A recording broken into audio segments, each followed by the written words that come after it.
Good evening, everyone. How's everybody doing? Welcome to the 10th anniversary gala of Persons-Centered Housing Options Incorporated.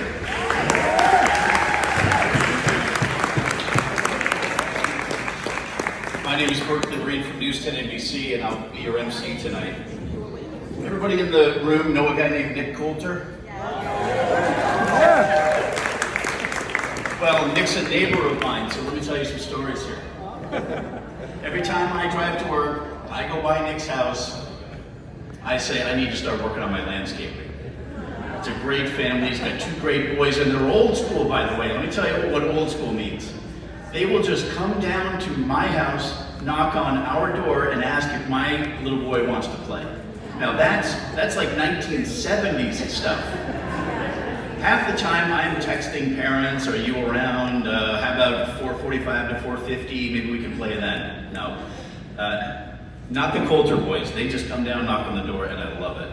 So it is, I know Nick and Tanya well, and it was, as soon as Nick asked me, it was my pleasure. I'm happy to be here because I stay neutral in everything I do, but I also have beliefs, and I believe in the mission of housing first, person-centered healthcare, and dignity for all.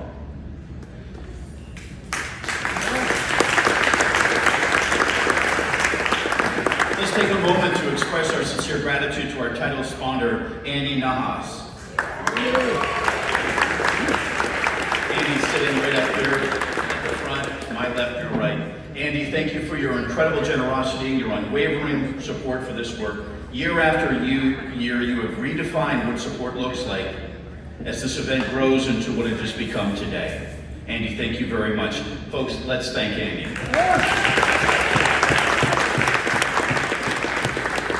We're also thrilled to recognize our Emerald sponsors, United Healthcare and Van Bortle Automotive Group, who have stepped up in a big way to support tonight's event and PCHO's mission year-round. I saw Kitty Van Bortle in here at some point. She's around here. Where do I sit? There's Kitty right there. Hi, Kitty. That's how I know. Your investment means more people housed, more families stabilized, more lives transformed. Now, in the course of my work, I've had the privilege of witnessing the work of person-centered housing operations firsthand, and I can tell you it's more than a program, it's a movement. When my colleague Jennifer Lukey and I, when we're working on a story and we have questions, the first person we call is Nick. When we want to tell a story that matters to people, the first person we call is Nick. And when we do a story that moves the needle with our viewers, inevitably, it's a story with PCHO, and it's a story with Nick and the work that PCHO does. I have met some amazing PCHO outreach workers. Sometimes they're waking up before sunrise to meet a client under a bridge just to help them get to a doctor's appointment, or they're staying late to catch clients in their tents as they get ready to go to sleep for the night. That's what person-centered housing really means. In February, I had the honor of getting embedded with the point-in-time count in the city. And I worked with a man named Stephen Rosa. Stephen was working the table up front. Is Stephen out here now? There he is. Hey, Stephen.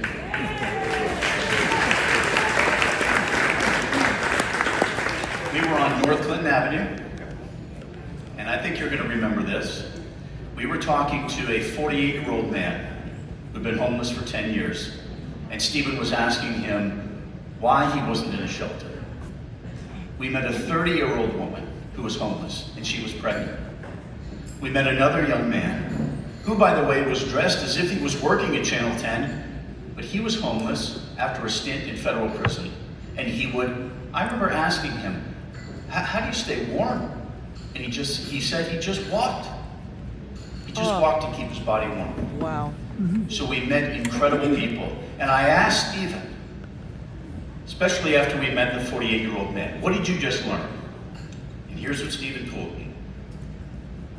He said, I do this every day.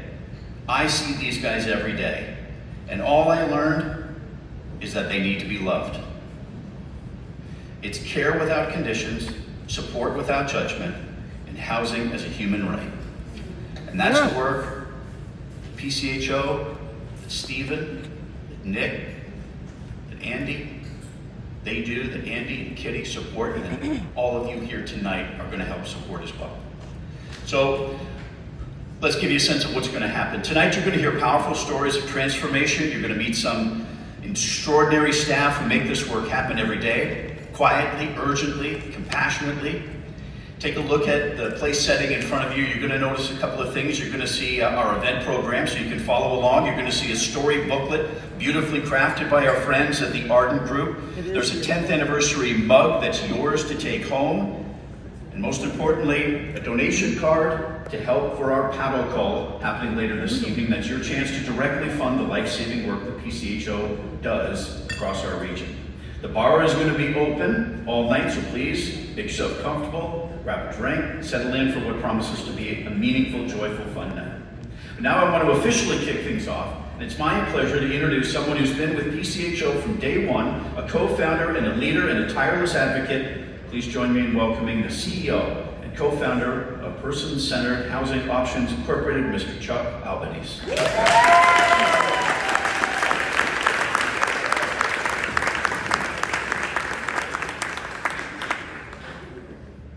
I'm one of the short guys. Thank you, Berkley. I appreciate that.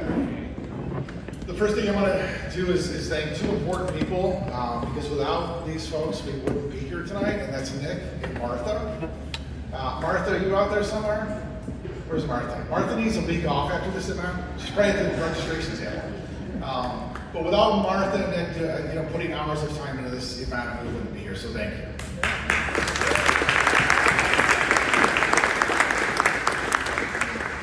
So a disclaimer is that I know many of you probably attended tonight's event anticipating that I would tell a dad joke, but I was given strict instructions not to because of the time constraints. So if you do want a dad joke or so afterwards, I can do that. So. But on a serious note, first of all, I can't believe it's been 10 years. 10 years ago, actually more than 10 years ago, Nick and I, who were colleagues at the time at two different organizations or agencies, we kind of met and started talking, and we had this idea. And who's to know, 10 years later, we turned into this. But we quit our jobs. We started PCHO with a vision. We had a dream to make something different and meaningful in our community. And really, the focus of our attention at that time was the chronically homeless. Because back in the 2015 era, there was many chronically homeless in the streets, and Nick and I would see them all the time in our respective agencies. And that's what we set out to do, is to focus on those folks. And it kind of it ballooned from there. As many of you know, we literally started in my barn, in my backyard, with a lot of determination, a lot of hope, a lot of dreams, but also a wood stove, which came in very handy in the wintertime. But from there, we really, our journey had many stages, and I'm just going to give you a abridged version of those stages. From the barn, we actually moved into a very small office on Monroe Avenue. We made friends with a landlord who actually supported our work. Was a really nice guy, understood what we were trying to do. His political views might have been a little different, but he was a Miami Dolphin fan, so that made it all good, and it was free rent. So we stayed there for a minute. From there, we progressed. Imagine this, we progressed to the Cadillac Hotel. Yes, that Cadillac Hotel. In the old bar room, which literally hadn't been touched, and I'm thinking 40 to 50 years, by a human. There's lots of insects and rodents, but our vision was that we're going to go where the people are, and that's what we did. So we held up our office at the Cadillac for a short period of time. From there, we moved on to an old rectory at the diocese on Buffalo Road. And for those of you who know me personally, that you can imagine the challenge that posed for me. But I did make it through that, and we actually, I think, stayed there for about 3 years. And then we moved on to our West Ave office across from Tops, which is an old, it was an old converted warehouse with that old time warehouse kind of feel that really wasn't always that nice. But it served us for 5 years. We actually moved there during COVID, which is a whole nother story upon itself. But we lasted there 5 years. Now, as of 2 weeks ago, we actually moved across the street to Carlson Road, our nicest, newest office we've ever had.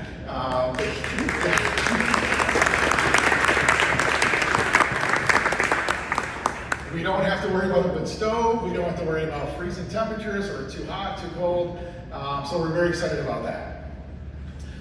So, as I was thinking about what to talk about, one thing kept on coming up is, the question that I always ask, everyone asks Nick and myself, how do we make it 10 years? Well, it's like a marriage. We had our ups and downs, we had twists and turns, but we always communicated.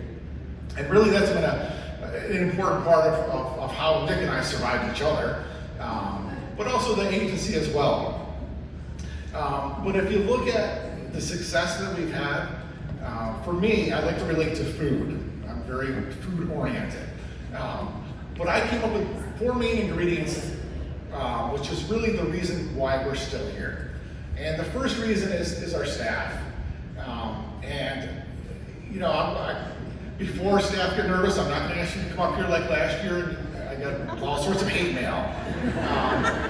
But I would like each staff member that works at PCHO to stand just for a moment. Hold your applause, please. The folks you see standing are the heart, the soul, the lifeblood of what PCHO does on a daily basis. Wait 1 second. Sorry, I promise. Yes, Nick and I started this, but now it's these folks who carry on our mission that work with the underserved on a daily basis, and we could not be here without them. So thank you, everyone. Yes.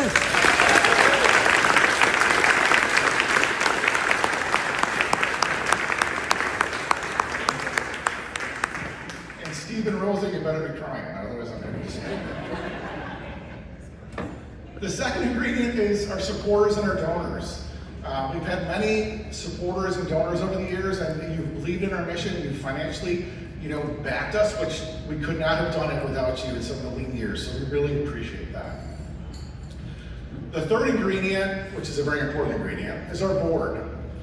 Our board has transitioned over the years, but really the board has served to provide wisdom, to guide the ship, and really provide us with the structure that we need. And I can't begin to express the gratitude I have for our board and the appreciation I have for their time that everyone commits. I do want to send a special thank you to 2 board members. One is Jean Carroll, she's way in the back. But Jean has been with us for a while, and she has spent countless hours taking care of our governance committee. And I just want to say thank you very much, Jean. We really appreciate you.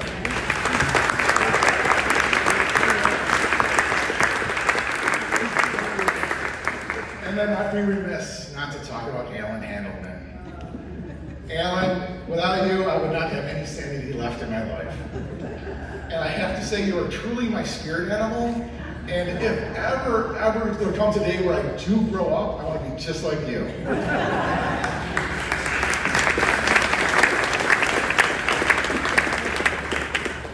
So I just want to take one short little moment to reflect on the values, and Berkley actually touched on a few of these, that forms PCHO.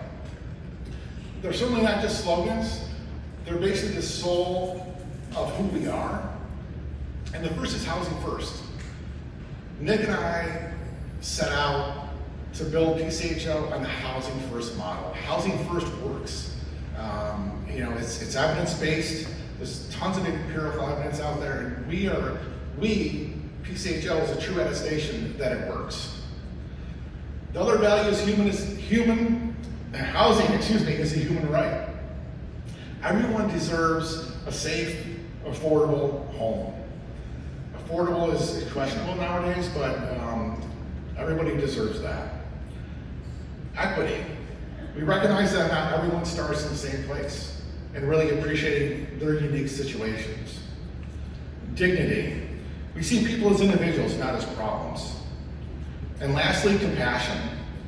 We refuse to judge, and we always choose to serve. Over the past 10 years, we've grown quickly and substantially. But we never moved for the sake of growth. We stayed true to our mission, true to our values, and we proved time and time again to the community and our funders that we are here to serve those very same people we set out to serve a decade ago. Nick and I, this is my belief, our belief, Nick and I didn't just build an organization, but we built a movement. One rooted in the belief that housing first is not just a model, it's a moral imperative. In 10 years, we've helped thousands of individuals, families find stability, dignity, and a home. We remain fiscally responsible, an achievement that should not be overlooked. And yet, despite our success and others like us across the country,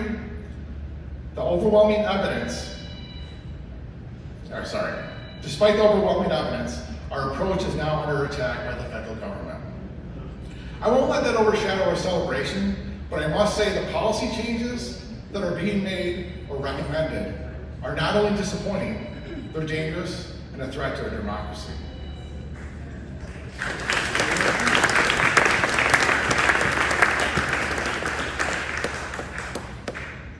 I need to go back to talk about the fourth ingredient, which I skipped. Sorry about that.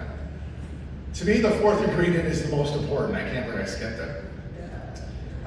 The fourth ingredient to make us our success is our families. Not only was, and I try not to get emotional, Stephen, it's your fault. PCHO was a huge sacrifice for Nick and myself, but that we chose to do that. But it was a huge sacrifice for our families as well.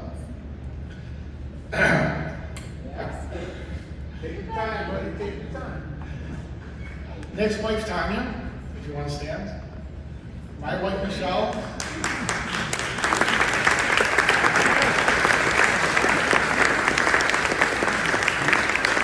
My son, Connor, and Leo. My youngest son is graduating tonight, so he's not here, but that's where I'm going afterwards. My mother, my brother-in-law, my sister.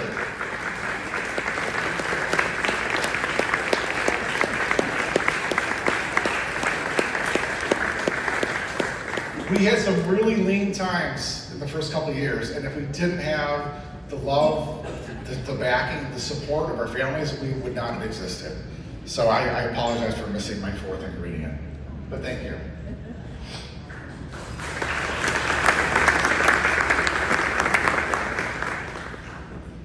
So, what I can say for sure, in a world of never-ending question marks, we're still standing, we're still growing, and we're still helping individuals and families out of homelessness. And we are still grounded in the same values that brought us here. So in closing, thank you from the bottom of our hearts. The story isn't just mine, it's not just Nick's, it's everyone in this room, because without all of you, we wouldn't be here. So thank you.